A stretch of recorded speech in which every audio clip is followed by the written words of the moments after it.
Okay, good afternoon. My name is Valissa Turner Howard, and I'm the Vice President of Diversity and Inclusion for the Cleveland Metropolitan Bar Association.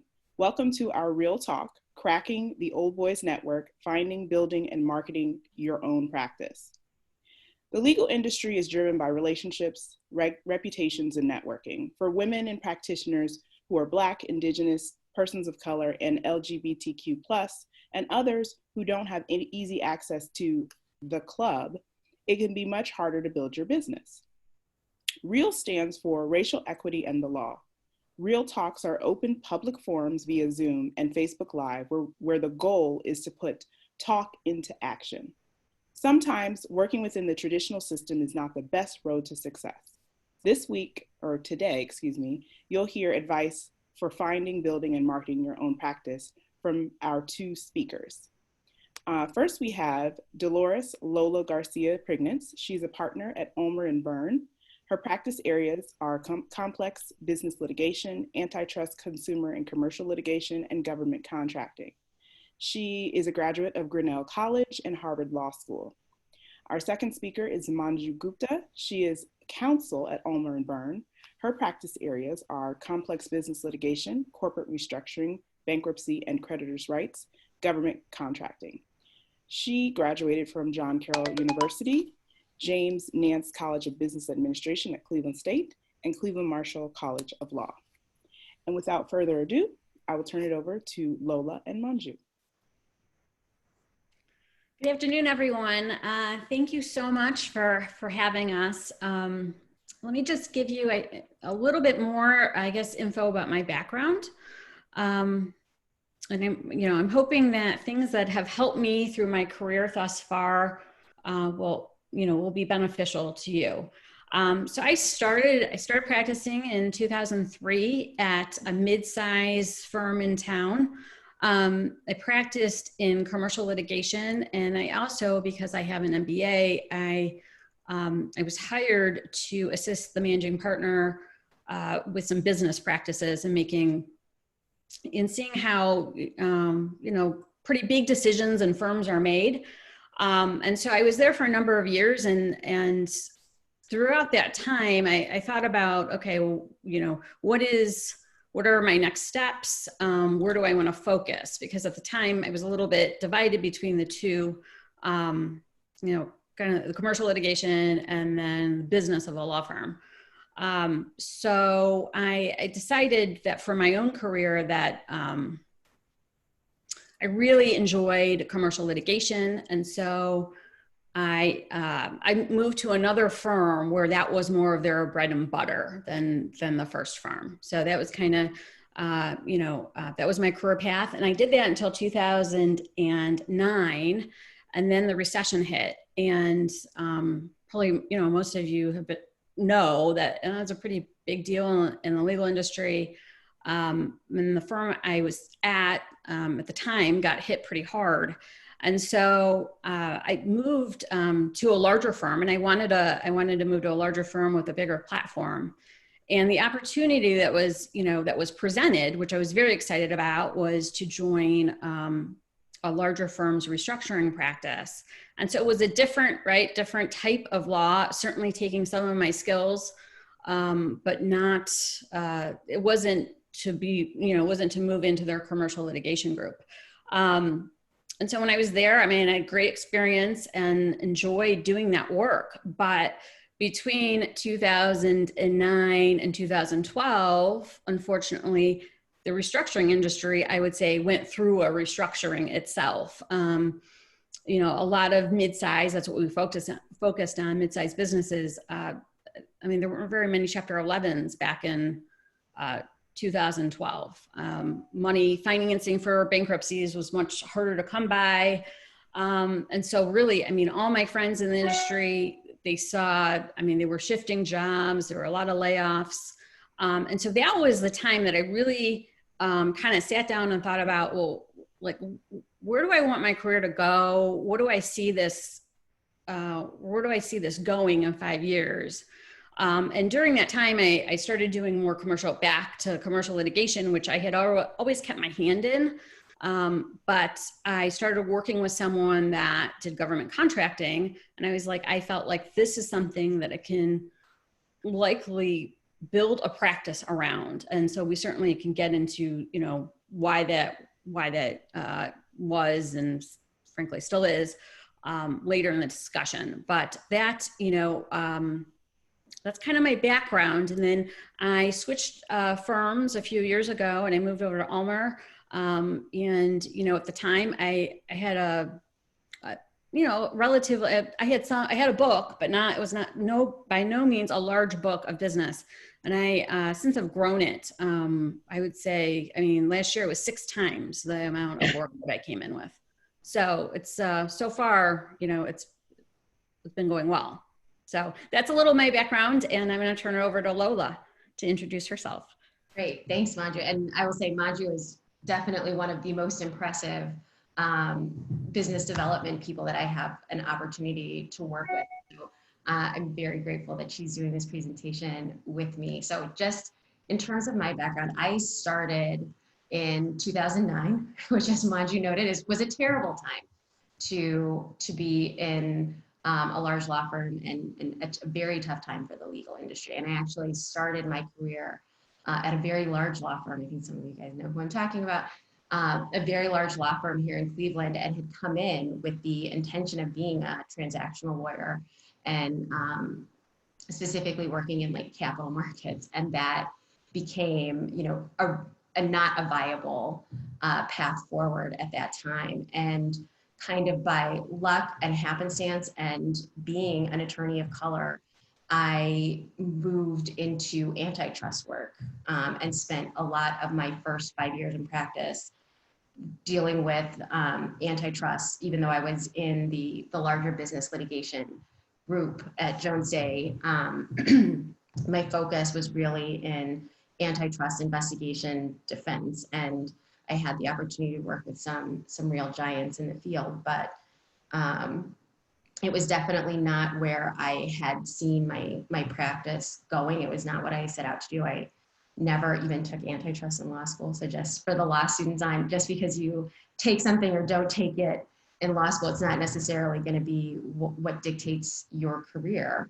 And I had a similar, you know, moment as Manju did when I was 5 years in and looking at what is a sustainable way to build my practice. How can I use the skills I built in this very, you know, specific area to broaden my practice? And I moved into, you know, a broader government defense practice and working on different kinds of government investigation defense, and was able to turn that then into a job opportunity at the U.S. Attorney's Office here in Cleveland. And that was definitely not where I ever saw my practice going. And when the landscape, for lack of a better term, of federal employment changed, I started looking for other opportunities and really liked the culture of Ulmer, but it was definitely, you know, they don't have a large government investigations defense practice, and that's not been an area of growth for them. But in really liking the culture and liking the people and seeing that as a good sized platform for where I wanted my career to go, you know, not being lost in a large law firm, but being able to really grow and develop as an attorney at, would say mid-sized firm, you know, presented a lot of opportunities that I was really excited about. And so a lot of what I've spent the last 3 years that I've been at Ulmer doing is thinking about how to transition the experiences that I do have, which in many ways are really unique, into new opportunities. And having just made partner at the end of last year, this is something that I think about a lot in terms of building my career at Ulmer and being able to maintain myself as a young partner. So I don't have quite the business development accolades that my co-presenter has, but it's something that I've definitely, especially as we look down the barrel of another global economic downturn, have really wanted to think about. And so I want to just, before we jump into kind of the meat of our presentation, talk about why we wanted to do this presentation and this talk as part of the Real Talk series, because we talk about racial equity in the law, and it starts, I think, in a lot of ways with the legal industry, which has really traditionally and continues to be a difficult place for, as Valissa said, for people outside of the traditional, older white male norm to really get ahead. And that's reflected in the numbers. I mean, I think you can look at a variety of studies that have looked at the development of diversity in law firms, and especially mid-sized to large law firms. And while there's a high percentage, of summer associates, you just see it kind of go down from there.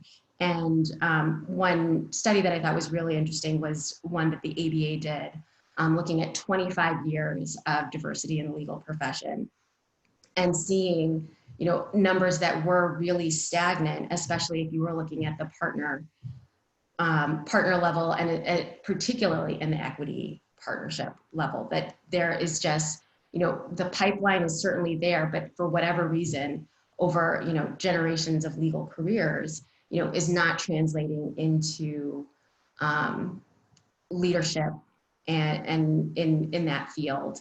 And to the extent that we really want to think about changing the firms, changing the institutions that we're a part of, this is a really vital part of that, because being able to build your own business, being able to build your own practice is the way that you can, maintain your relevance in your firm, in your institution. It's a way that you can create new opportunities for yourself, looking beyond whatever current institution you might be working in. And especially, like I said, as we're looking down the barrel of a sustained economically difficult time, I mean, that is when you really would see 2009 through 2013, those numbers on all levels really dipped. And so there's very much, a business case for diversity. I think we've all heard that phrase.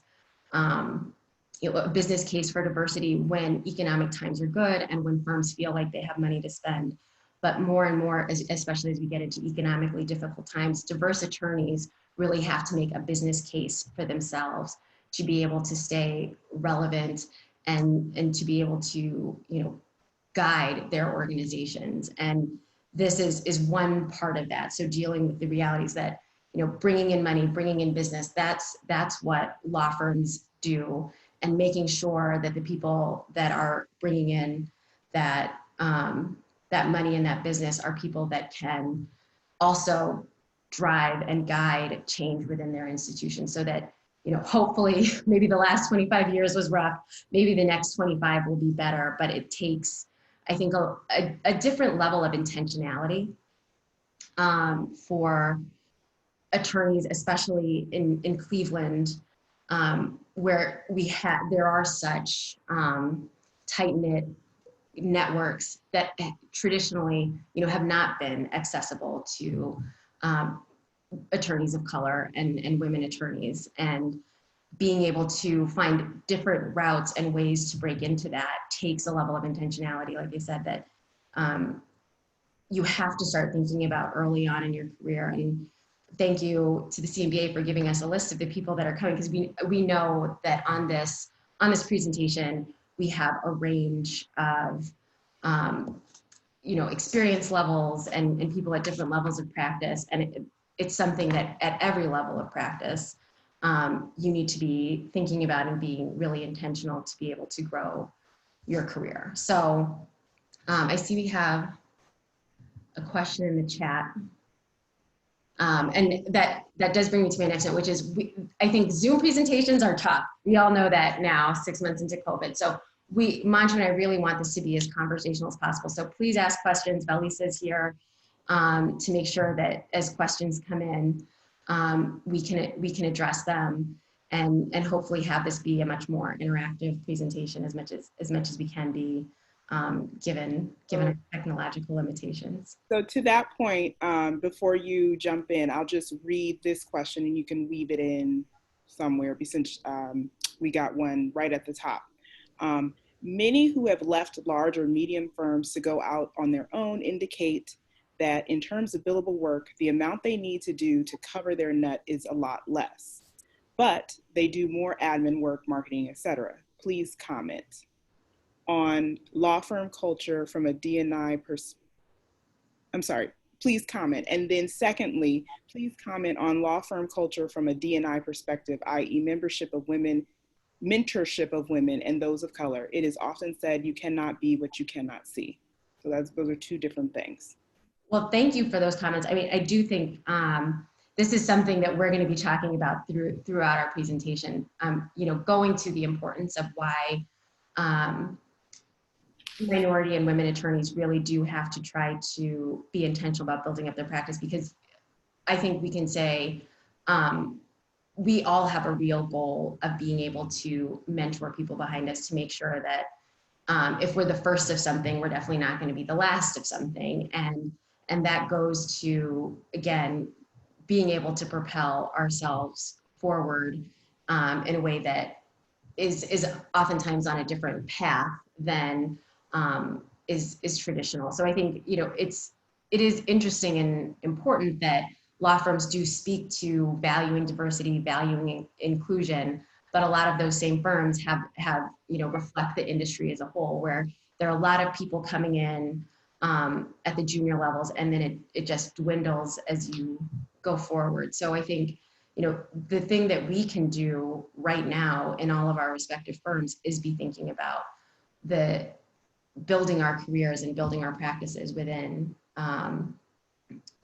the institutions where we are. So I feel like I've been talking a lot, Manju, please. Please. Yeah. So, I mean, I agree with everything that you've said. I mean, I do think being a minority, being female is different, right? I'm married to another lawyer who is not a minority, right?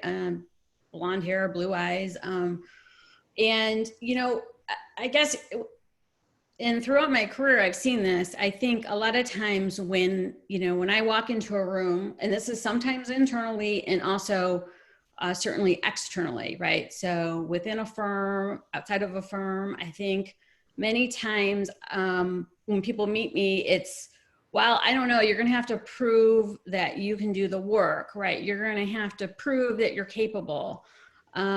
Whereas I don't see that as much, and I'm just talking about my own experience, so I hope I'm not offending anyone on the phone, but I don't see that as much, certainly with my husband. I think more he walks into a room and his ability and capabilities, are, oh, okay, you can do this. You're going to basically have to prove to me that you can't do the work. And that might have to be, in my opinion, I think it's a number of times. It's not just one mess up. And I think usually when I enter into a situation, it's, you better prove that you can do this.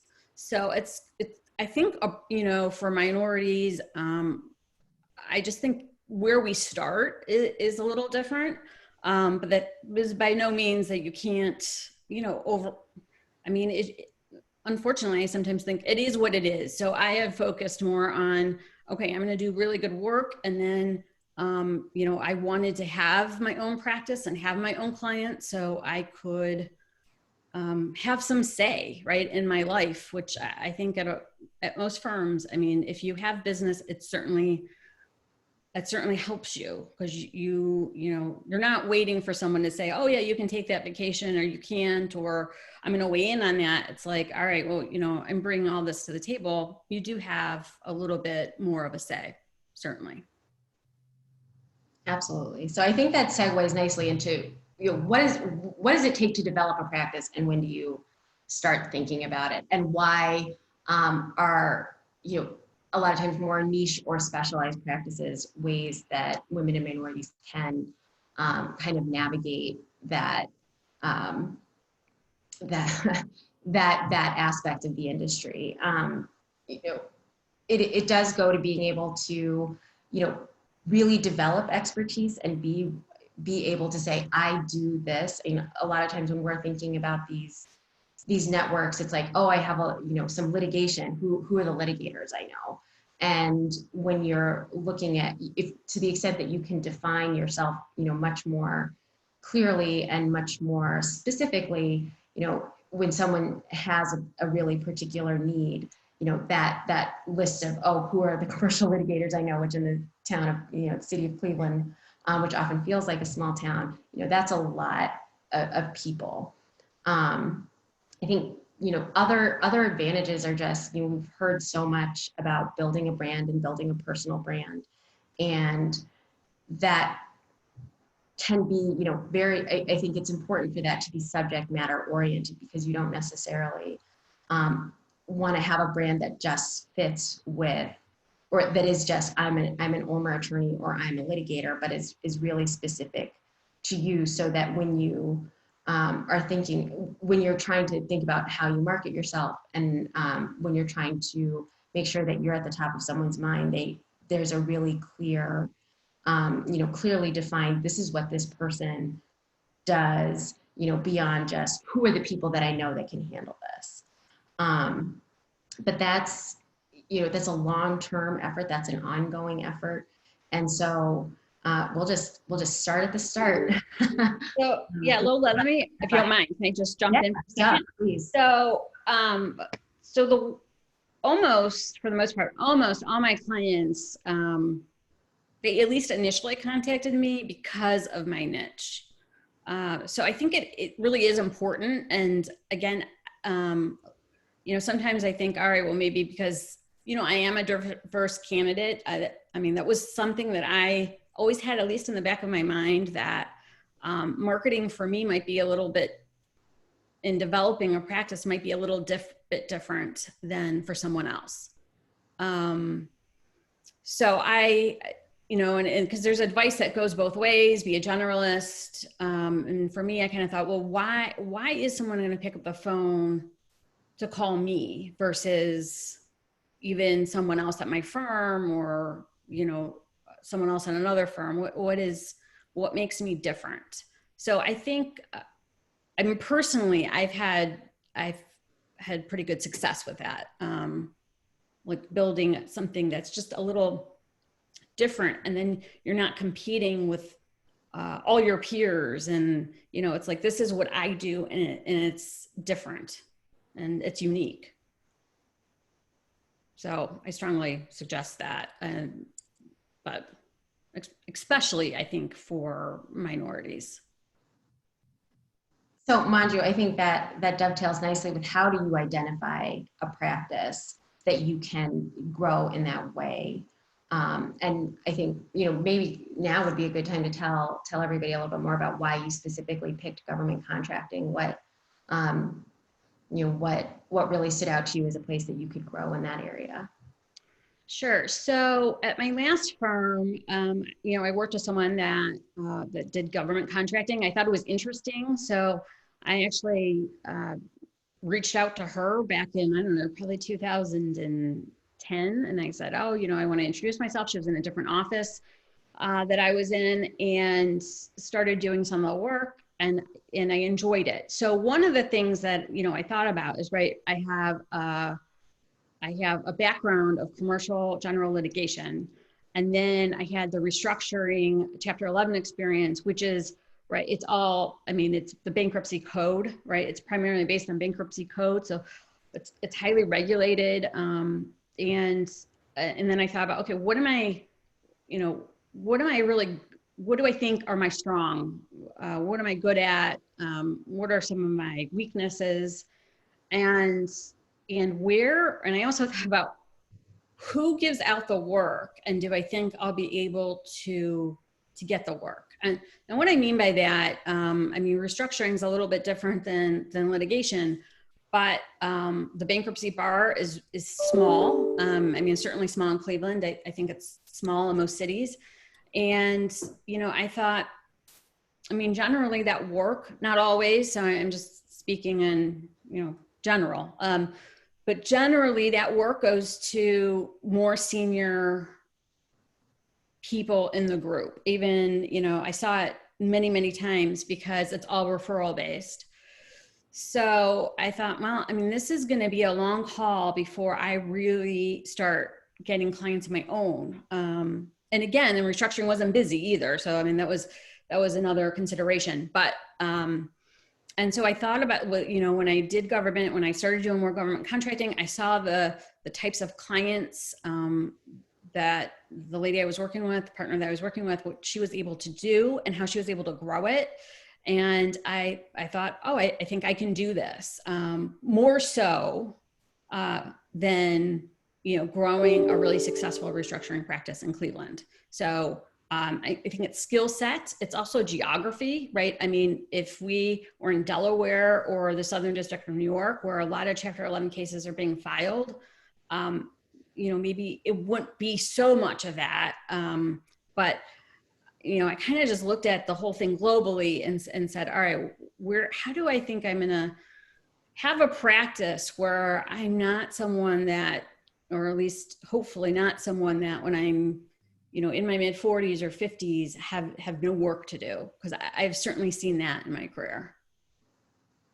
And I think your experience, Manju, really dovetails nicely with what you know, the best advice is out there for building a practice, which is the first thing is really identifying who in your firm has a practice that's similar to what you want, and getting those internal, finding that internal business wherever you are. And secondarily, you know, trying to find something that you like and are interested in, and have a skill set for. And I think this speaks to, I'm going to say intentionality like 24 times before 1 o'clock, but, you know, the need to be intentional about, you know, considering who you have, what your resources are at your firm or wherever you are.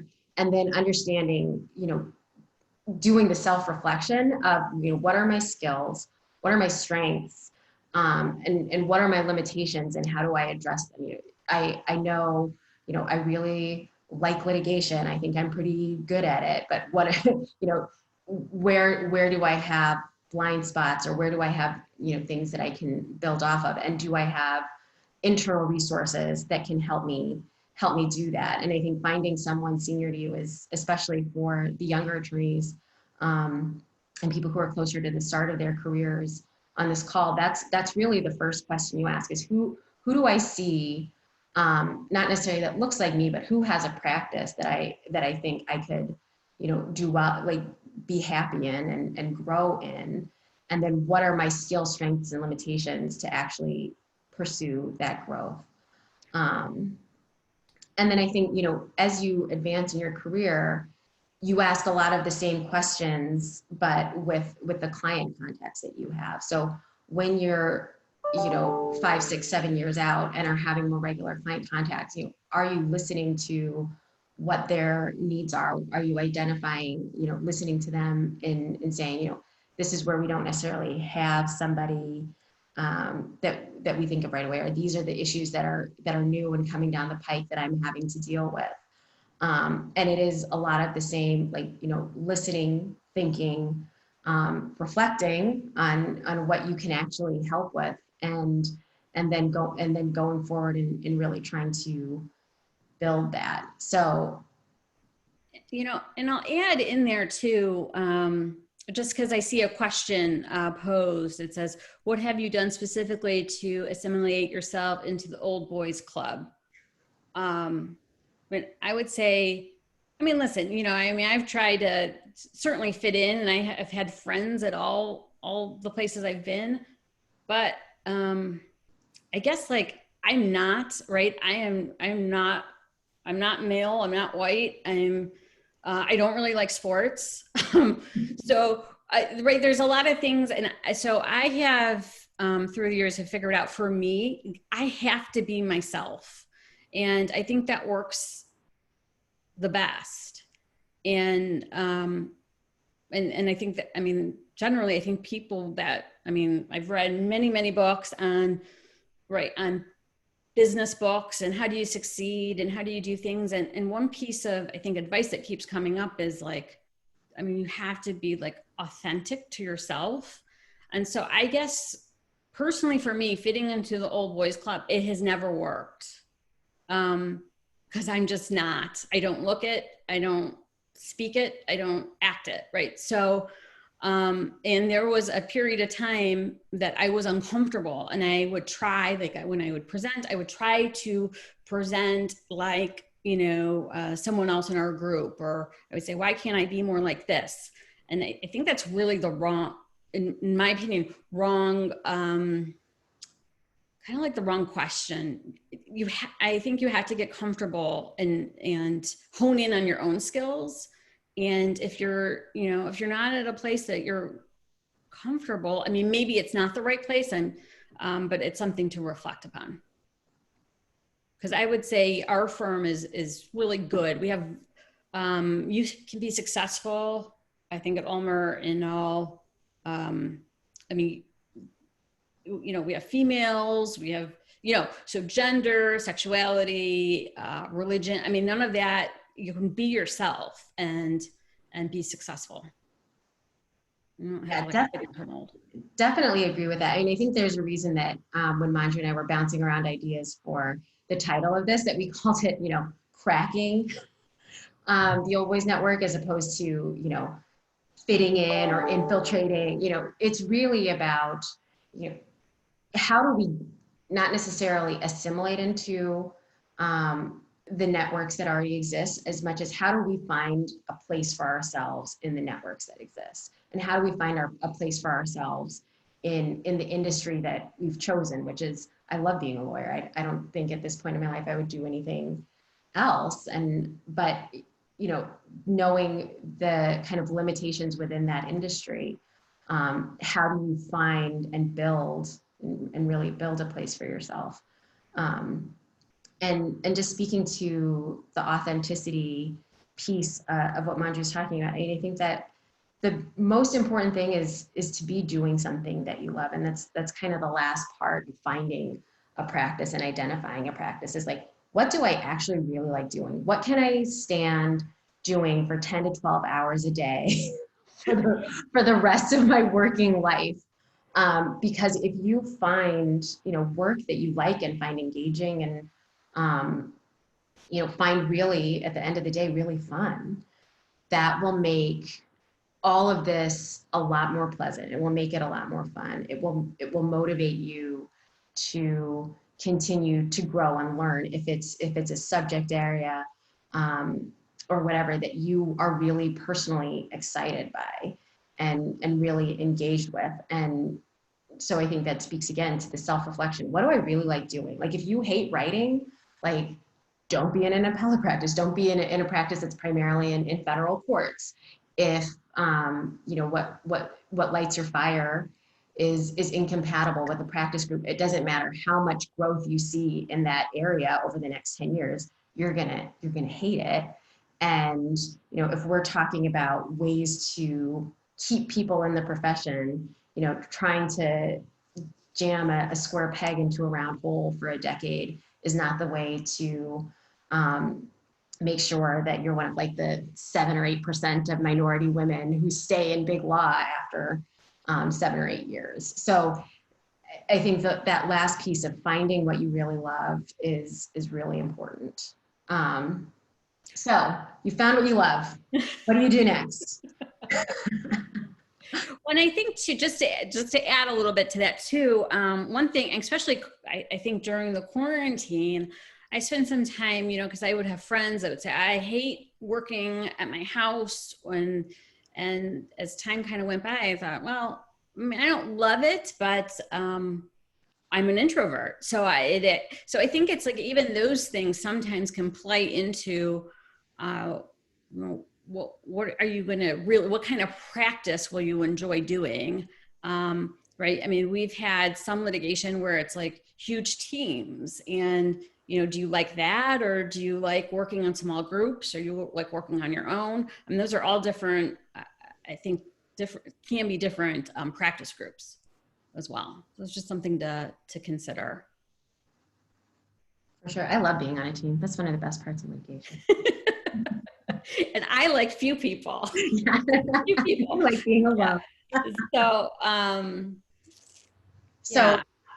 Manju, when you decided that you wanted to go into government contracting, I know you mentioned talking to somebody at your firm. What else did you, what other ways did you identify for kind of building up your expertise and just, I mean, familiarity in a lot of ways? Oh, well, okay. So, I mean, one thing is when I started doing restructuring, I had no familiarity with it at all. Now, when I think back to it, I can't believe some of the things that I didn't know and, walking into it. But so, I learned from that to do a lot of reading, join trade groups, go to the meetings, get involved. I mean, get to know people. And I mean, now it's so easy to find online training as well, right? So, I mean, up until this year, I always had like an online kind of training platform that I could even go to, like, oh, okay, I've never seen this before. Like, what do I do? And then building up your network in that industry is helpful, right? Because sometimes I get questions like, oh, okay, well, do you know an expert that does defense contract, that really is focused on defense contracts? That's like, okay, well, no, but I know who to go ask. So that's helpful. But it is, for me now twice. I mean, there has been where I have to, take a ton of time to like train myself. So it's not, my road has not been organic, like in terms of like I started with this and I'm, still doing X. Exactly. It's been more fluid and I've had to move and change a little bit based on the market, right? Okay, so why government contracting? One, it's regulatory, which is similar to bankruptcy. I learned when I was doing bankruptcy, I really loved doing like putting together this, it's something called a claim. And it's when basically when a contractor or in bankruptcy, it's, you're owed money. And sometimes that can be very complicated. And so those are some things that I like the numbers. I like the, it's brief, but with numbers basically, right? So kind of through just experience, I thought, okay, these are the things that I like. And then, okay, with government contracting, what are some similarities to other things that I know, right? I know how to, I've done litigation for a long time. So those skills come into play. So it was, I wouldn't say it was like a perfect thing, but it satisfied a lot of the things that I like. And then coupled with, I think I can grow the practice. So I'm not, because that's what I ultimately wanted to do. When I really, with restructuring, going through its own downsizing and restructuring, that was something that I really focused on. How do I grow my own practice? How do I, and I'm not just a doer in someone else's practice. I think it's really interesting that, I think it's really interesting that you say, it wasn't necessarily organic, because I think that is true a lot when you're trying to develop a more specialized or niche practice, that you've got to go through, sometimes the unnatural, and in a lot of ways, when we measure our productivity by billable hours, the extra work of, identifying, what is this area? Like, what do I need to read to understand like the nuts and bolts of it? What PLI, 101 do I need to sit through a couple times? And then doing a lot of the research to figure out what are the authoritative voices in this practice area. Who can I, when I'm learning this area, when I'm trying to, keep abreast of new developments, where do I find that? There's like a million legal blogs out there on everything under the sun, and it's hard to weed through all of that to find really good sources. But that's, again, one of the extra hurdles I think that exists, that you kind of have to pursue, to say, I need to self-train. I need to find this information. I need to understand this statute, et cetera. and how do I go about doing that? And a lot of that is making friends with your firm librarian. I go to my firm librarian all the time, asking for, law review articles and things that are not, necessarily readily available from a Google search, but that can be really helpful. I mean, one of the few positive aspects of the coronavirus, there's so much going on in terms of like webinars that you can really, you're not geographically limited anymore. Valissa very recently sent me a CLE from like the San Diego Bar Association that I was able to participate in. So there's, I think, a lot of interesting opportunities right now to go out and find interesting resources and engaging resources, because so much is now moving to online platforms and to webinar styles, whereas, it takes a big ask to ask your firm to send you to like an ABA section meeting, that requires flights and hotels, but it's now, a much lower cost of entry to kind of get access to those authoritative voices and experts in the field.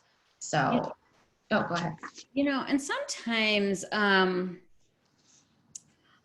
gotten, I think, comfortable with being uncomfortable, right? So what I mean by that is, sometimes I think, okay, I would really like to meet this person. And sometimes it's especially a number of years, a few years ago when I was more junior, I would say, all right, well, this person was successful in their field.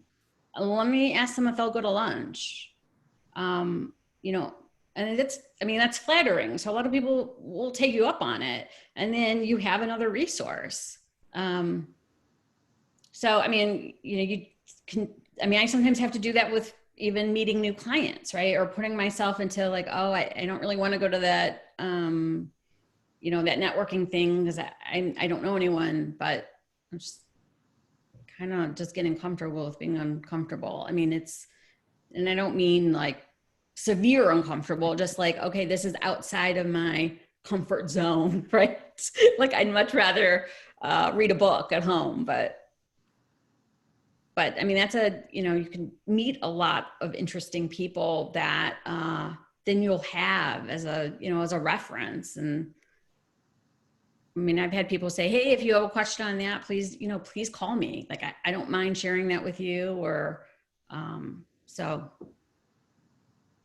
And I actually think, the picking your brain has become easier too. Like, whereas, you would have to ask somebody to lunch, go through, identify them, find a time on your calendar where you can drive somewhere, go somewhere to meet them and get their thoughts and ideas. I've had a couple Zoom meetings with people that is essentially the equivalent of a cold call, but that being able to reach out to someone who you respect or who you've identified as somebody who can be a resource, whether they're inside or outside your firm, it's a lot easier to just say, hey, can you do a 30-minute Zoom? I just want to introduce myself and get, your thoughts on whatever. And that has also become something that I think is, you gotta, with coronavirus, you gotta find the upsides where you can. And so that's at least another one. Yeah, it's definitely different, right? In terms of getting together with people and trying to get to know people. And this has been a different set of circumstances. Indeed it has. So that brings us to kind of, and I want to make sure we are cognizant of time, because I want to make sure we definitely get to, I think there are a lot of really interesting questions circulating out there. Feel free to put them in the chat. But the last piece is like, once you have identified the practice, how do you market yourself and how do you get out there? And this is where, we sort of circle back to that old boys network and like, how do you build up a network with, when a lot of times you're trying to build a network from people that don't necessarily look like you or have your background. And Manju, I'll just let you start. It's been so great. Well, so early on, one of the first things, I guess, trade group or whatever that I joined was a city club. And that was my first year of practice. So it was back in 2003. And I still, to this day, keep in touch with some of those people, and some of those people, right, are now in positions to send legal work. So I would say, you know, having a niche practice is helpful, again, because I have something different, a little different to say. Yes, I can do commercial litigation. So, but, you know, from some of my contacts, it like sticks, right? Oh, okay, you do. Oh, yeah, you're the person that does government contracting. And in Cleveland, there's not a ton of people that do it, right? So that practice in that field, certainly if you go to DC, right, lots and lots of lawyers practicing government contracts, but not so much in Cleveland. And a lot of Cleveland companies would rather have counsel here. I mean, one of my clients last year hired 2 lawyers. One was in DC, one was here. They weren't getting anywhere. They weren't getting the results they wanted. And, you know, one of the requirements that I learned was, okay, you know, just hire someone local that knows how to do it. And so it's been, I mean, a really good client, a really good relationship. But so breaking into some of the people I know, I don't think I would get the work unless I did something that was niche. If that makes sense. For sure. And I think that, you know, that networking piece, you know, what you have to do to stand out in someone's mind is a little bit easier when you have a specialized practice area. And it also makes conversations easier when you're trying. I think it is an iterative process, and being able to have those conversations about what client needs are and what the stupid marketing term pain points are. You know, the more that you build up that network and think about your network longitudinally, it makes that marketing easier, because you have people that you have known for 10 years who maybe you started out as associates together somewhere, but they've been in-house at a couple different places after 10 or 12 years, and they can offer that perspective. And I think that's really important. And the other, you know, important aspect, especially for younger attorneys, is the internal networking. You know, when you decide, this is a practice area that I'm really interested in, this is what I want to be doing, making sure that your firm, the people at your firm know, oh, this is the person that I can, you know, if a member of the Old Boys Network gets a call about government contracting, or any other niche area, that they know that you're a person that can handle that work. And I think that also goes to the getting comfortable with being uncomfortable, because, you know, and even I'm at a much smaller firm now, but, you know, I don't necessarily always talk to people in our business transactional group. I don't know as many people. You know, we're divided kind of by floor. So I'm always around people in my practice area, and it can feel very easy to tell them, oh yeah, you know, they know that I was an AUSA, or they know that I came from Jones Day doing more of a government investigations defense practice, but making sure that everybody in your firm knows. And that's, you know, I know a lot of the people who from firms on this call, you know, they have, you know, there are firms that have offices in a lot of different cities, and now you can't travel. But one day when we can hop on planes again and stay in hotels, you know, going out once you've decided what your practice area is going to be, and you've developed some of that expertise, is making sure that everybody in your firm knows that you have it, and that you can leverage their networks to continue to build your practice. Because the more you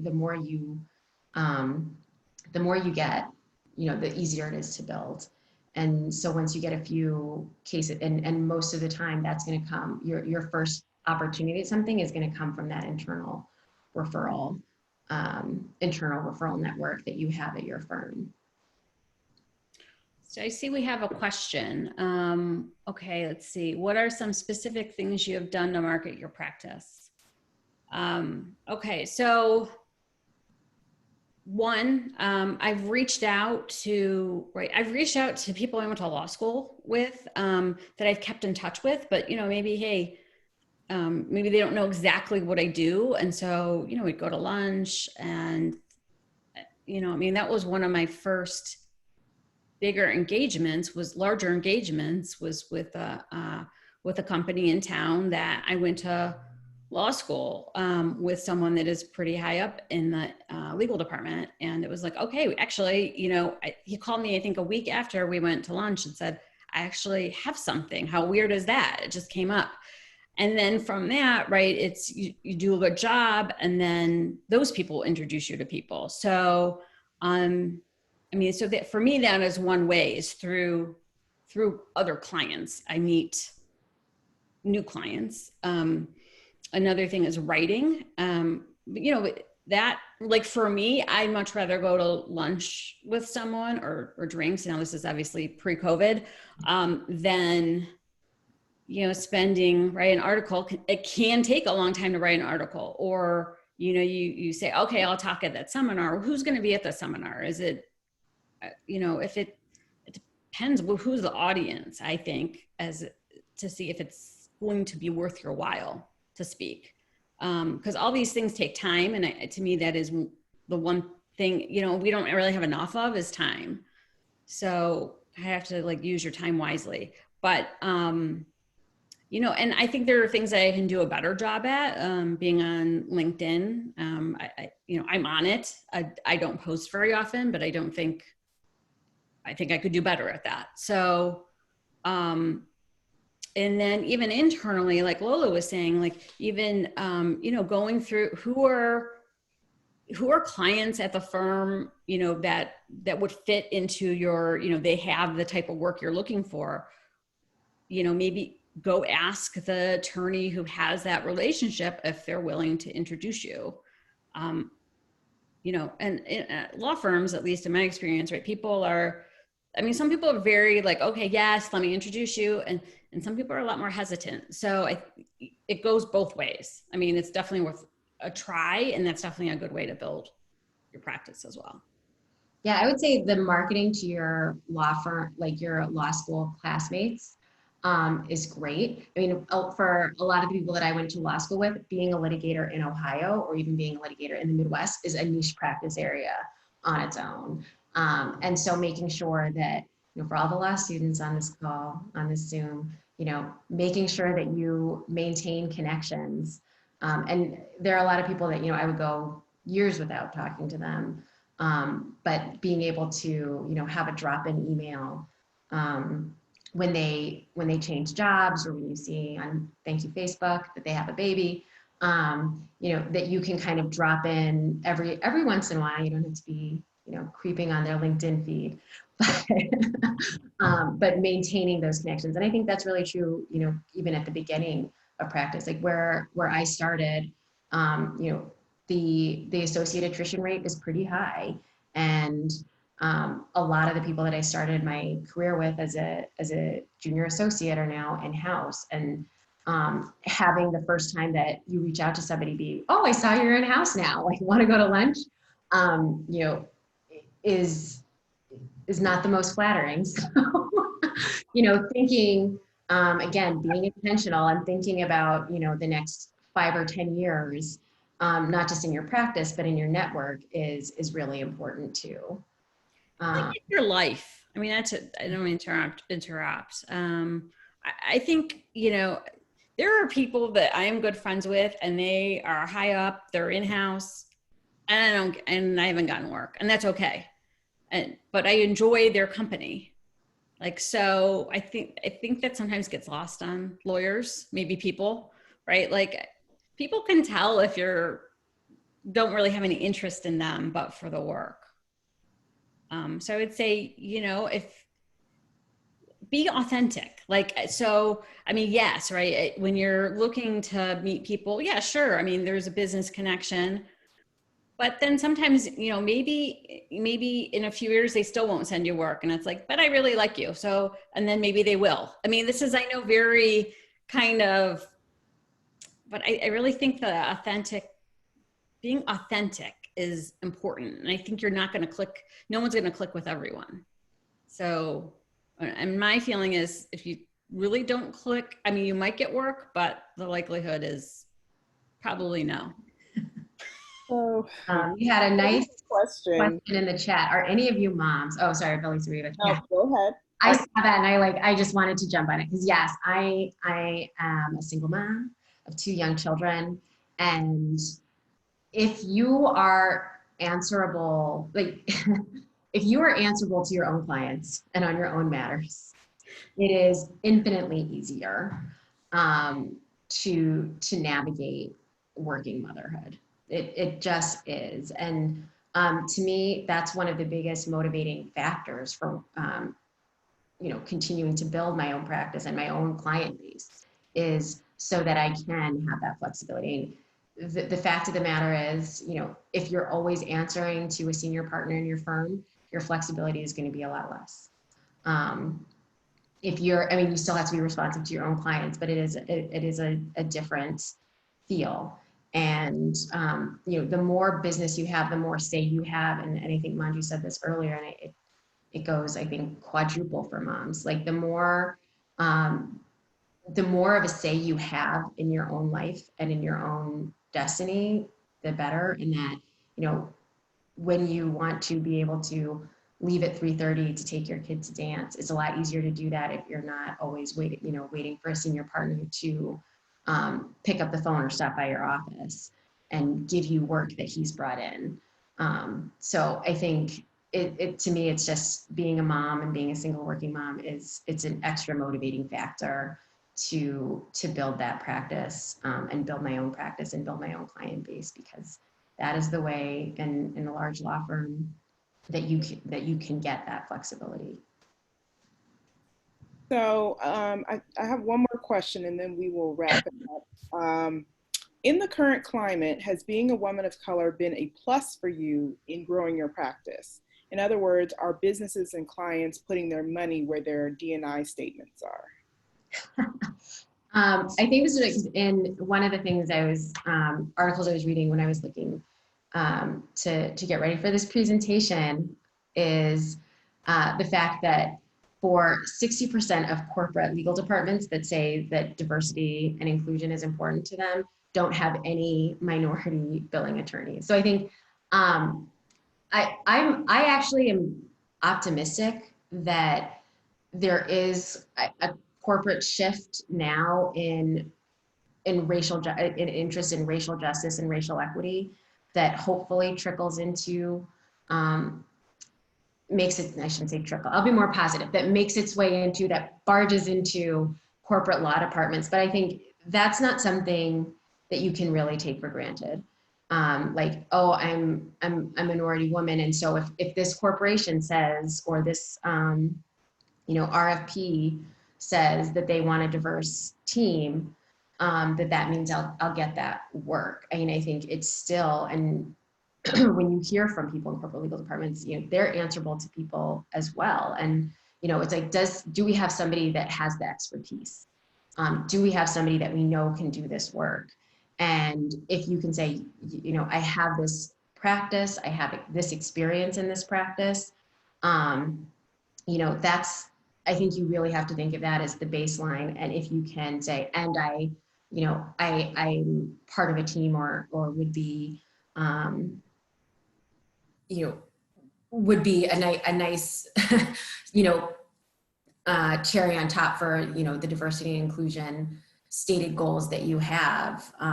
It's extra, but I think the baseline really is this a person that can do the work? Yeah, I think that's always the main question. And if you can do the work and you're one of the very small handful of minority partners at a law firm, like, I think there is definitely opportunity there, but I definitely don't take that for granted. Mm-hmm. Let's see. I see one other question. Where do you find new clients, or is it more about networking and then finding clients? That's a good question. So yes, I do find new clients, and I would say though,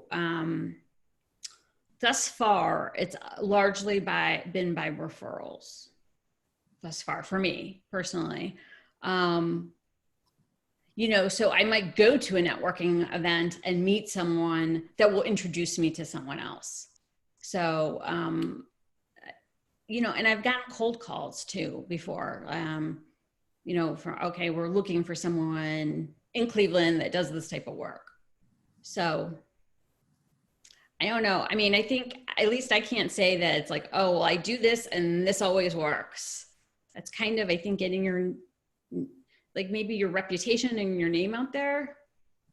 And then, I don't know. I just kind of think if it's supposed to work, it will. I mean, I can just do my best. So I don't know. There's not a perfect, right? There's not a perfect, I don't think there's a perfect answer to that. I mean, new clients pop up when I least expect sometimes. You're right. And then it's keeping in touch with old clients, you know, or I haven't heard from this person. Oh, let me touch base. How are they doing? And then, you know, sometimes, so I don't know. It's a constant kind of, I think, okay, who are my clients? Where am I getting the work? And then, you know, am I targeting, you know, are there companies that I really want to meet? And, you know, and that's something I sometimes do too, is like, okay, who are our clients? Like I said, internally, who are our clients and who can make an introduction? Lola, do you have anything to add before we close up? Yeah, I think just really quickly, and this goes to Manju's point about authenticity. It's a lot harder, I think, to just say, I'm going to go get a client than it is to say, I'm going to build my network. And you can also feel a lot more in control of building a network and knowing that it's a long-term exercise. And I think if you approach it as like, how can I develop myself and develop my network to be able to get clients, that is something that's, I think, a lot more approachable than I need to go out and get a client, which I think is tough. Okay. Well, thank you both for being speakers with us today. Thank everyone else on the Zoom for joining us today. We hope you learned something new. And I just want to remind everyone that our next Real Talk is set for August 7th, and it's entitled The Role of Civil Unrest in Fomenting Change. The panelists will be Alana Jokum and Devonna Mason from Equality Ohio, and Abdul Kareem Hinton from Black Lives Matter. It'll be moderated by Glenville resident and scholar Chenoa Miller. So hopefully you can join us. Again, thank you for joining us today. Have a good afternoon.